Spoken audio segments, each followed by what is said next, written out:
Welcome to the Business Shop Podcast, where our guests speak on meeting the challenges of entrepreneurship, as well as offer tips and advice on business, marketing, technology, and more. Whether you are a newbie or a seasoned professional, this episode is for you. I am your host, Audrey Wiggins. Let's chop it up. Hello, Chop Squad. Audrey Wiggins here, your host, and this episode is going to be exciting. My guest is an expert in one of the hot topics worldwide. I can't wait to share him with you. He's a global thought leader in artificial intelligence. He mentors others and serves on boards. He's respected in his community and abroad. President Obama and Bill Gates have made special mentions of education technology that he has delivered. And Miami-Dade, the second largest college in the U.S., has listed him among the leading experts in AI. He went from $2 a day as a factory worker to being recognized as one of the top 500 global thought leaders in AI and startups by Brains magazine. His technology projects have impacted the lives of 10 million people. He has 4 patents in artificial intelligence, and he's the author of 2 books on technology. He's the founder and chief information officer of Tetranoodle Technologies, a premier artificial intelligence and cybersecurity consulting company in Vancouver, British Columbia, Canada. Knock out your competition with Altogether Marketing. We elevate your brand. Take a stance with your business name, logo, the tagline, your colors, even the fonts for your business. And then jab left with your website, jab right with core values. Back up with product experience and bring it on with you. Visit altogether.biz and let us help you create a knockout brand. Shop Squad, meet Manuj Aggarwal. Manuj, welcome to the Business Chop. Thank you so much for that exciting intro. I'm so honored to be here. Thank you. Yes, it's a pleasure and honor to have you here. I want to just dive right in. How did you go from $2 a day to the boardrooms of a Fortune 500 company? Let's start there before we get into the elephant in the room of AI. Sure. Well, it has been quite a long journey. I wish I could say that I had a plan in mind, but it was basically just sort of, taking one step after the other. And, as the cliche goes, just follow your passion. Because earlier on, I recognized that, working in a factory is not going to give me the life I wanted. Mm-hmm. And so I needed to build something, some more value in the world so that the world can allow me to have the life I wanted. And at that moment, I recognized, okay, what is the most valuable thing I can provide? And, technology was something I was fascinated with, software, computers. It was pretty new at that time. Mm-hmm. I'm talking about 1995, 96. So internet was still not available in our city in India. But somehow I got some basic education in computers and programming, and I just fell in love with it. And since then, for me, it has been a fascinating thing to watch how technology changes lives, Yes. impacts lives of common people. So, I've done work in healthcare. I've done work in education, in real estate, in many different industries. And I see how when we write a simple program on our computer and then make a copy of it on some other person's computer or, a website or something, just by that act, like how it improves a patient's life, how it improves a doctor's ability to care for patients. These kind of things are what drive me, my passion. Mm-hmm. And I think working on these kind of projects over and over and over again led me into boardrooms of Fortune 500, many Fortune 500 companies, talking to the CEOs, vice presidents, and all kinds of like real successful people, real people with a mission in life to accomplish things and build wealth, build success. So just interacting with them, learning from them, seeing how this world works, and then converting those ideas back into technology. So it's a snowball effect. When you start building your passion, you start using your skill to help others, get feedback from the marketplace, and then again repeat the cycle, right? Keep repeating Hmm. it. So that is the exponential growth cycle that I've been on. How does it feel to be a global thought leader in artificial intelligence and having, the likes of Bill Gates or, a president, in this case, President Obama? They praise the technology that we delivered. They don't know my name. They didn't Okay. use my Okay. name, but the technology that we created Hmm. was so impactful. It basically the technology we created was to allow university students to complete their degree programs, because as we all know, there is a huge student debt problem in our country, right? Yes. Yes, um, that's right. and what happens is, when students go to universities, many times they find out that the courses that they have enrolled in are too difficult for them, or they are not very interesting to them. And so within first 2 years, they say, rather than accumulating more debt, I'll just drop out. Mm. And so in order to fix that, we created a technology that matches the students with the right courses based on Oh. their interest, based on their aptitude, based on their SAT scores, all of that. And Hmm. so the result is that those students are very, it's quite unlikely they will drop out. And in fact, in real life, we see that they actually take 20% more courses to finish their degree program, because those courses are of interest to them. So, so this is a patented technology. And when President Obama was in office, like his one of the big pushes was higher education. So Hmm. he noticed this product that we built, and he said, he mentioned it several times in his speech. And then Bill Gates, through his foundation, he also mentioned it in several of his speeches. Plus, Bill Gates invested in this product. So, Wow. and now coming back to how was that experience, and being a global thought leader. Once again, like, I believe, I don't have any extraordinary thoughts. Hmm. And so, for me, being a thought leader is kind of surreal. But what I understand from this word or this phrase is that when I talk to other thought leaders, like the likes of President Obama, like the likes of Bill Gates, if if my ideas are resonating with their ideas, that means that is what a thought leader is, right? Our Oh, wow. thoughts are basically resonating with people much higher up. And Mhm. so that is the feeling that I'm really proud of. And it's still sometimes, it's kind of, doesn't settle in, Kind of over. surreal. Exactly.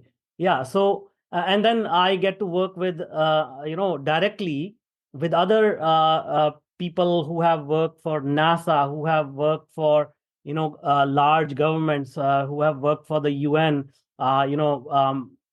standing next to people who have won Nobel Prizes, so these kind of people, when you find yourself, in the same room, on the same stage with them, that's what I think the world calls a thought leader. Mhm. When I look at myself, I just attribute that to the people that I my name is now listed among, or I'm associated with, and that's something definitely I'm proud of. But again, Yes. it's kind of unbelievable at this point. Yeah, yeah, I can imagine, Mhm. for sure. Moving on, today we have Chat GPT, the generative AI. So that's really opened up the eyes to more, common folk that are in business, or even employees, or young folks just doing things at home, writing papers. But it didn't just start. Artificial intelligence, we've been using this technology for decades.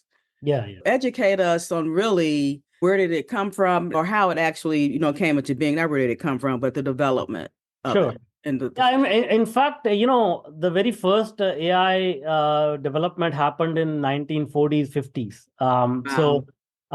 We have been, the technology has been around for a long time. The names have changed from multiple, it has been given multiple names. Mhm. But let's talk about the modern times. So Okay.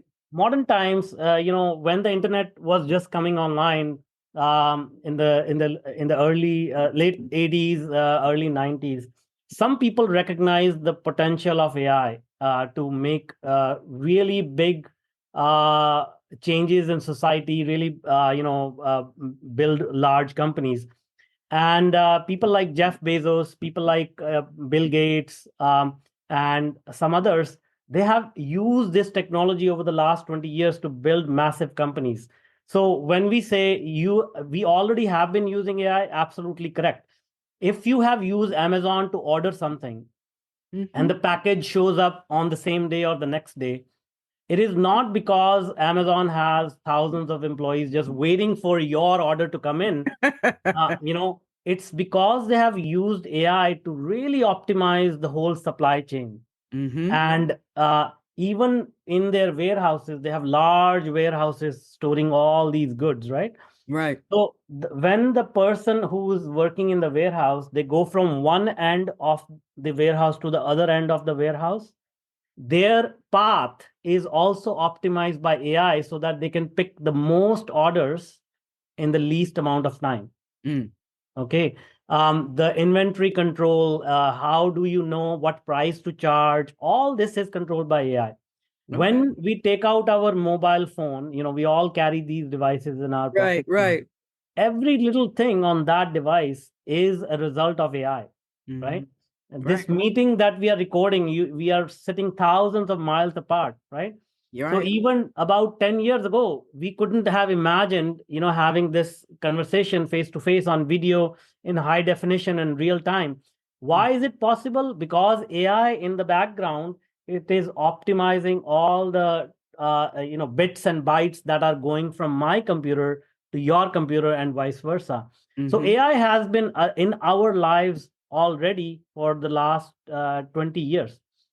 Now what has happened is with Chat GPT, so far, as I said, for the last 20 years, people who really had the resources, the knowledge, deep pockets, they were utilizing AI to build these large companies, right? Now with Chat GPT, it has been democratized, meaning it is free. Anybody with absolutely no knowledge of AI can go and interact with this technology, and they can benefit from it, and they can see, okay, how does that impact my business? How does that impact my life? Starting from a 5-year-old a kid who can just play around with chat GPT, ask any Yeah. question, to science professors doing research, or lawyers, or what have you. And it is available for everyone. So that is the shift that has happened recently. Mm-hmm. I have a question about the chat bots on a website, and you're asking questions, so you can chat with the bot. Why is it that some of them, they really can't, when you ask a question, they say, I'm sorry, I don't understand. Can you rephrase your question? And you keep rephrasing it, you never get an answer. Is there any work being done, or is it the old garbage in, garbage out scenario? Yeah, I think that has been the major breakthrough. Earlier, chatbots, they were basically just written by rules. So, some engineer and a business person sat down together and said, okay, let's list down, most frequently asked questions. And they may come up with like 10 or 15 questions. Mm-hmm. And then they say, okay, if somebody asks something outside of this, just ask the chatbot to say, I don't know what you mean, like just to explain it to me. Now with Chat GPT, it has learned the entire written by humanity, Okay. basically starting from the beginning of time till today. It has gone out there and read everything and understood how humans talk to each other. So now with that technology, even if it doesn't understand, it can pick up certain hints, it can pick up certain context, some nuances, and then based on the intelligence it has created in itself, it can start to guide us, so that we it doesn't say, oh, I don't understand you. It will say, or do you mean something like this? I don't really understand you, but I think given the context, this is what you mean, and so on and so forth.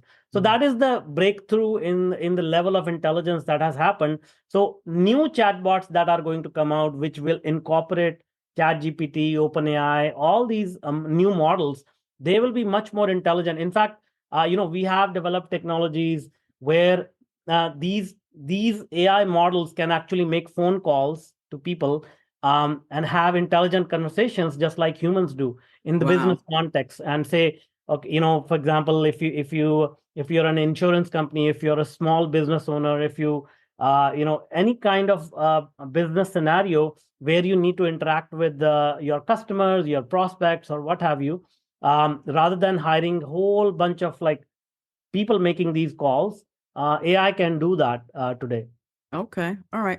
So that brings brings up another question about, is AI going to take over humanity? Because I can remember in the factories when they were putting in robotics to perform certain tasks, and so now we're at another level with AI. Can you speak to that? Yeah.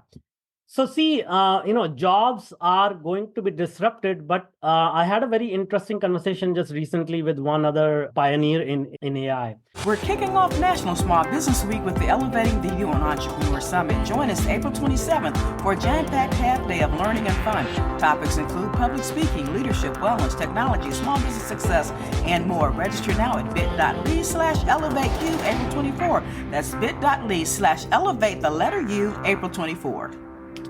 People will find some disruption in their jobs, but let's look at history, right? Mhm. So for the majority of our history, human life has been just around survival. We used to work in the fields all day long, every waking hour. 99% of humans used to work in the field just to feed ourselves, right? Yes. And Yes. then modernization came, factories came, cost of goods went down, availability of food became ubiquitous. Like everywhere we can find food now easily. Rather than working 7 days a week, we were introduced to 5-day work week. Working conditions improved, and people who were able to upskill, they found better and better and better jobs, right? So Mhm. now, with robotics, it's not like people are not needed in the automotive industry or manufacturing industry. Their job became from labor intensive, doing work with hand, to just monitoring the robots and making sure that nothing is wrong. That level of intelligence, that level of understanding of the real world, that is not going anywhere. That will always remain with humans. Okay. But the mundane work, the like all this drudgery of work, that is being offloaded to the machines.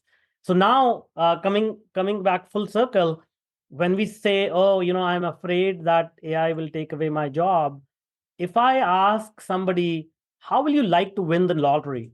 Yeah. you know and they'll say, oh yeah, that is my dream. Like, if I win the lottery, I will not work, I'll just go lie on the beach and just have drinks all day, enjoy my life.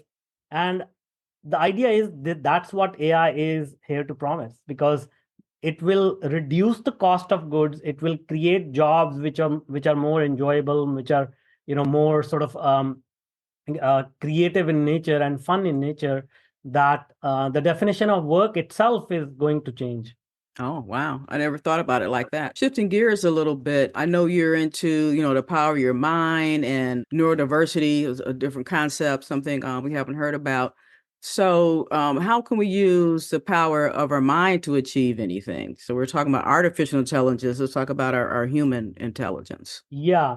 So human intelligence, this is no secret that basically our thoughts that we think over and over again, they Mhm. become our beliefs. And these beliefs are what guide us subconsciously. Our subconscious mind is 90% of what we experience in life. And in most cases, we don't understand what is happening in our subconscious mind. Research has shown that each human thinks about 60 to 90,000 thoughts per day. Okay. Mhm. And 90% of those thoughts are negative, like, they are self criticizing, they are, just negative thoughts, right? So if we start to utilize methods like meditation or yoga or Mhm. Tai Chi, or there are many disciplines around the world which help us understand what is happening in our mind. And it's almost like when we get into these methodologies, our conscious mind can become the observer of our subconscious mind, and it can say, oh, look, this is a negative thought, let me replace it with a positive one, you know. Okay. um, and the fact is that AI can actually be very effective here, by planting a positive thought. So, you know, one exercise I always recommend to people is, let's say you want to achieve something in the next 30 days. Let's say you want to go on a trip with your kids, or you know, you want to get some sort of promotion that you're applying for, or pass your exam, whatever. What I tell people is, just go to AI and ask it to write a very descriptive story of how it will feel like once you have achieved that goal. So, you know, just say, okay, so let's say if you want to go to a picnic with your family to a nice destination, describe that destination, describe the weather, describe the food you're having, describe the people around you, and then ask AI to, you know, sort of write a story in the first person in the present tense and read it out to yourself. That will really help you visualize that and plant those positive thoughts in your mind. And it's spooky, and you will be pleasantly surprised at the outcome. Because I always tell people, try it and let me know how it went. And then Mm-hmm. you know, it's just like when people come back to me and say, oh, you know, I cannot believe what happened, you know, when I was doing it. So it's like form of a meditation on steroids. So, you know, combining technology, the power of mind, all of these methods are so fascinating, and they are so powerful, Yes. very easy to implement. Absolutely. Now you talked about traveling. Why is it important for us to travel? Travel, you know, like again, our mind is always seeking new experiences, new impressions. In general, humans did not evolve to stay in one location. We are originally in the cave man days, like we were gatherer, hunters. You know, we had to roam the land to figure out where to get our food. Even when we look at the history, you know, major improvements have been made by humans who were explorers. They went out there and found new lands, met new people, tasted new foods. What that does is it expands our horizons in our mind and tells us what is possible, because absolutely there is no limit to what humans can achieve, and we have proven that. In very short period of time, we have become the most dominant species on this planet. Why is that? Because we are always pushing the limits of what is possible. And that when you travel, you find new ways of living, you find new solutions to similar problems. At the fundamental level, humans, we all have similar problems. You know, in our lives, we want prosperity, we want abundance, we want, like, you know, happiness for our families, food, water, all these things, right? Basic Yes. stuff. But when we go to Australia, you know, they'll solve this problem differently. When we go to Indonesia, they'll solve these problems differently. When we go to, you know, Europe, they'll solve this problem differently. And the other thing is, a lot of history of these places teaches us, again, how did this region evolve? You know, what were people like? And when you assimilate all that in your mind, again, it expands your horizons. There is no substitute to that. All right. So as we expand our horizons, and we're more open to, we're going to bring it right back to Exactly. technology. Yeah. Yeah, absolutely. So, is there anything else to share about business and technology in general? I know a lot of us, you know, sometimes y'all want to be a millionaire, and not necessarily from, you know, hitting the lottery. You it mentioned that. What is the fastest way to do that? Yeah. I think one thing I always teach people is look into a concept called ikigai. It's a Japanese concept, Hmm. and many people, you know, Can you repeat that? What's the concept yeah, again? ikigai. Ikigai. Ikigai. Okay. So the idea here is that we get the massive success in our life when we find our true purpose, when we are fulfilled, when we are happy doing what we are doing. Mhm. And just like I mentioned earlier, many people get into things which are of no interest to them. Like I mentioned, university students getting into programs which are no interest to them. So even in life, we say, oh, you know what? Oh, my cousin is really successful being in automotive industry. So let me go into automotive industry or what have you, right? But my passion could be music. My passion could be art or whatever. So Ikigai really helps you narrow down what it is that you are really good at, what it is that the world is going to pay you for, what does the world need, and what makes you happy. So once you find an intersection of that and you start to focus on that, or that skill or that passion that you have, things become automatically very, very easy, and success becomes faster and quicker. And then we can take advantage of that AI to help us along the way. Exactly. Yeah. Yeah. What other concepts or trends in AI do you want to share with us today? Trends, things are moving so rapidly. Just yesterday or day before, OpenAI released a new platform which can convert your text into high definition video.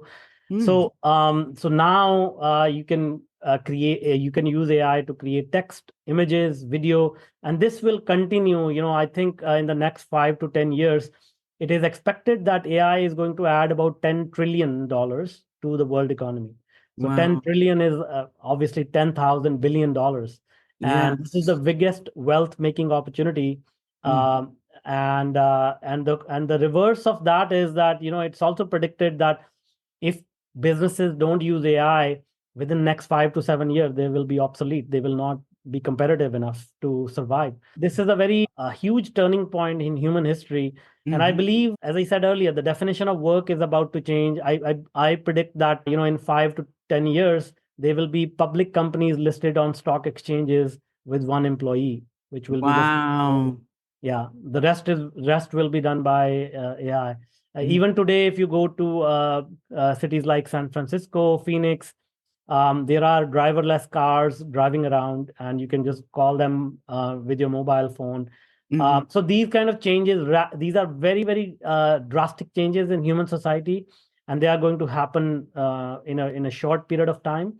So I just want people to be ready and embrace this change and take benefit of it rather than be victims of it. Yes, absolutely. Now, how can we get in touch with you and so we can learn more and sit at your feet, so to speak? Yeah, absolutely. So we are giving away a lot of free content. I have prepared some free video series for people to get started on AI. Reach out to me on LinkedIn or my website, manujaggarwal.com. Or there is another website called aimerge.pro.